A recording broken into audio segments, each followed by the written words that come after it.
प्रिय छात्रों, मिथिलेश ज्ञान एकेडमी में आपका हार्दिक स्वागत है। आज हम लोग पढ़ेंगे प्रश्नावली 4.2 का प्रश्न क्रमांक 5, जिसमें दिया है एक समकोण त्रिभुज की ऊंचाई इसके आधार से 7 सेमी कम है। यदि कर्ण 13 सेमी का हो तो अन्य दो भुजाएं ज्ञात कीजिए। तो देखिए, सबसे पहले रफ पर हमने एक समकोण त्रिभुज बना रखा है समझने के लिए, ज़्यादा समझने के लिए। तो समकोण त्रिभुज होता कैसा है? एक ऐसा त्रिभुज जिसका एक कोण 90 अंश का अवश्य हो, उसी को समकोण त्रिभुज कहते हैं। ये जो बी आप देख रहे हैं त्रिभुज ए बी सी में, ये जो कोण बी है यही 90 अंश का है। इसी के कारण ये त्रिभुज समकोण हो गया है। ये थीटा है, ये थीटा जो है उसके सामने की भुजा को हम लंब कहते हैं, और लंब अर्थात त्रिभुज की ऊंचाई। लंब अर्थात त्रिभुज की ऊंचाई होती है, और थीटा के नीचे का जो भुजा होती है उसे हम आधार कहते हैं। और थीटा की ये सबसे बड़ी भुजा डायरेक्टली देखने में लगती है कर्ण है। दो भुजाओं को आप स्पष्ट कर लीजिए, और सबसे बड़ी भुजा कर्ण होती ही है।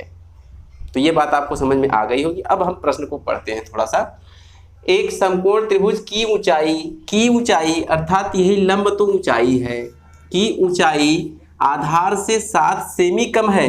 यदि हम आधार को x मान लें, कितना मान लें? x मान लें, तो उसकी ऊंचाई कितनी हो जाएगी? 7 कम हो जाएगी। किस में से? उसी x में से। तो ये x माइनस 7 का उसकी ऊंचाई हो जाएगी। यदि कर्ण 13 हो, ये 13 दिया गया है। ये कर्ण कितना दिया है? 13 दिया है पहले से ही। तो आइए अपने हल में हम लिखेंगे, माना उस समकोण त्रिभुज का आधार x सेमी है। हाँ, तो जैसा कि आप देख रहे हैं हमने लिख दिया, माना समकोण त्रिभुज का आधार बराबर x सेमी। जब आधार x सेमी है तो उसकी ऊंचाई कितनी होगी? x minus 7। आप समझ भी चुके हैं, वही फिर से नीचे एक लाइन लिखेंगे। अतः समकोण त्रिभुज की ऊंचाई बराबर x माइनस 7। cm का मतलब सेंटीमीटर, cm का मतलब सेंटीमीटर। तो एक भुजा, दूसरी भुजा और तीसरी स्पष्ट रूप से 13 दे रखा है। तो हम क्या करें कि x की वैल्यू हमको प्राप्त हो जाए। इसके लिए हम जानते हैं पाइथागोरस प्रमेय, कक्षा 9 में आपने पढ़ा होगा। यदि नहीं भी पढ़ा है तो कोई बात नहीं, पाइथागोरस की एक प्रमेय होती है जिसमें होता क्या है, केवल और केवल समकोण त्रिभुज पर लागू होती है। जो त्रिभुज समकोण नहीं होते उन्हें समकोण बना के लागू होती है। तो इस त्रिभुज में पाइथागोरस प्रमेय को हम लागू करेंगे। तो पाइथागोरस प्रमेय होती क्या है? कर्ण का वर्ग बराबर लंब का वर्ग प्लस आधार का वर्ग, अर्थात कर्ण का जो वर्ग है शेष दोनों भुजाओं के वर्गों के योग के बराबर होती है। वही हम यहाँ नीचे लिखेंगे। हाँ, तो हमने लिख दिया है कि पाइथागोरस प्रमेय द्वारा। तो पाइथागोरस प्रमेय होती क्या है कि कर्ण का वर्ग बराबर लंब का वर्ग प्लस आधार का वर्ग। तो जैसा कि आप देख रहे हैं कर्ण 13 दिया हुआ है।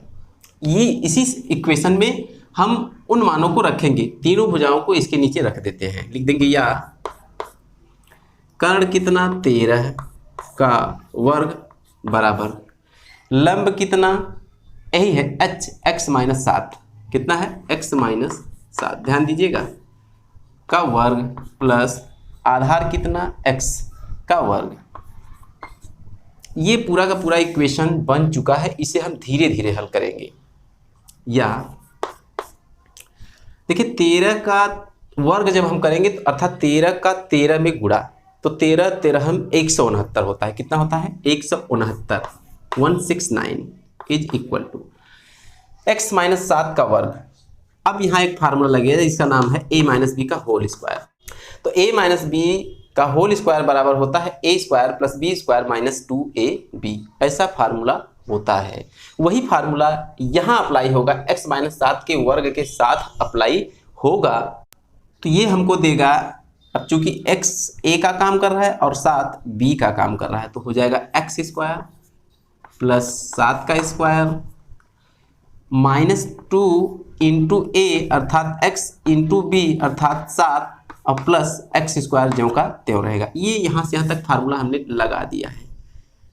ये हो जाएगा या 169 is equal to x square मिलकर 2x स्क्वायर हो जाएंगे। 7 का वर्ग करेंगे 7 7 49 हमको मिलेगा, माइनस 2 एक्स 7, 7 दूना 14, -14 x हमको मिलेगा। या 2x² वहीं रखिए, -14 x को भी वहीं रहने दीजिए। 169 को उठा के उस साइड लेके जाएंगे, इधर तो 0 बचेगा ना, तो लिखेंगे 2x² -14x + 49 -169 is equal to 0। चूँकि 169 को हम उठा के उस साइड लेके गए हैं। या 2x² -14x। अब देखिए 49 में से 169 को हमें घटाना है, तो हमको -120 मिलेगा। कितना? -120 मिलेगा। लिख देंगे -120 बराबर 0। या पूरी इक्वेशन में देखिए ध्यान से कि 2 कॉमन है, तो 2 को हम कर लेंगे बाहर, तो यहाँ बचेगा x² -2 7 14 x -60 दूना 120 होता है बराबर 0। 2 उस साइड जब जाएगा तो 0 में भाग देगा, और 0 में भाग देने के बाद 0 हो जाएगा। लिख देंगे या x² -7x -60 बराबर 0।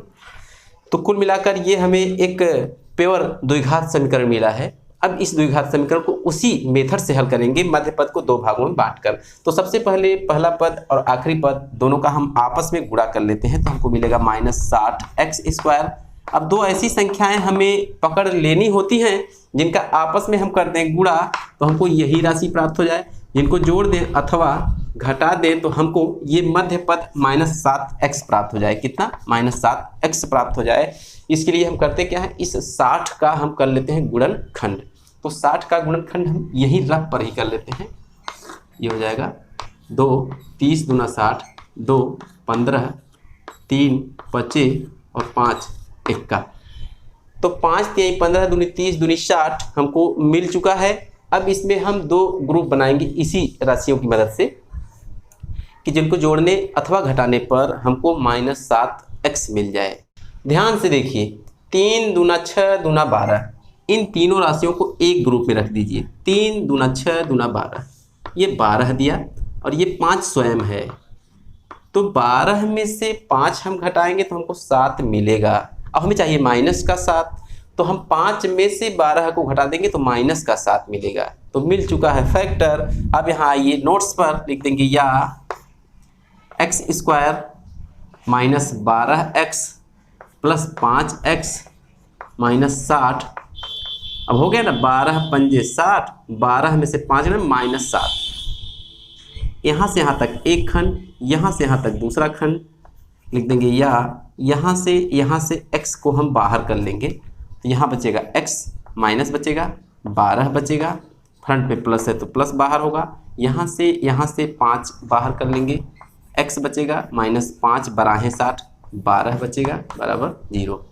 x -12 पूरे से बाहर हो जाएगा, तो x -12 को हमने कर लिया बाहर, बचेगा x + 5। ध्यान दीजिएगा ये बराबर 0।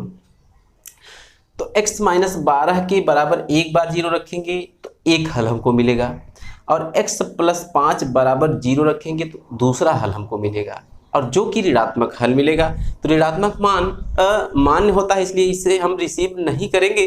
तो क्या करेंगे, इसे हम छोड़ देंगे। तो x -12 को हम पकड़ लेंगे। इधर थोड़ा देख लीजिए, x -12 बराबर 0 या x बराबर 12।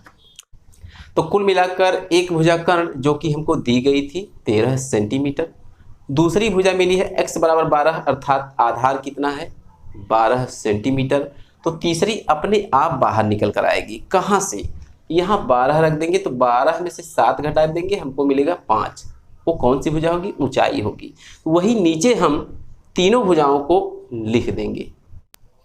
हाँ, तो जैसा कि आप देख रहे हैं हमने नीचे लिख दिया, अतः कर्ण 13 सेंटीमीटर तो दे रखा था, फिर भी लिख दिया। ऊंचाई बराबर x - 7, इधर देखिए, तो x के स्थान पे 12 -7 के स्थान पे 7 बराबर 5 सेंटीमीटर एक रिजल्ट। आधार बराबर x जो हमने माना था और जो प्राप्त हुआ 12 सेंटीमीटर। तो यही पूरा का पूरा हल है। तो आज की वीडियो में बस इतना ही, फिर मिलेंगे अगले क्वेश्चन के साथ अगली वीडियो में। तब तक के लिए धन्यवाद।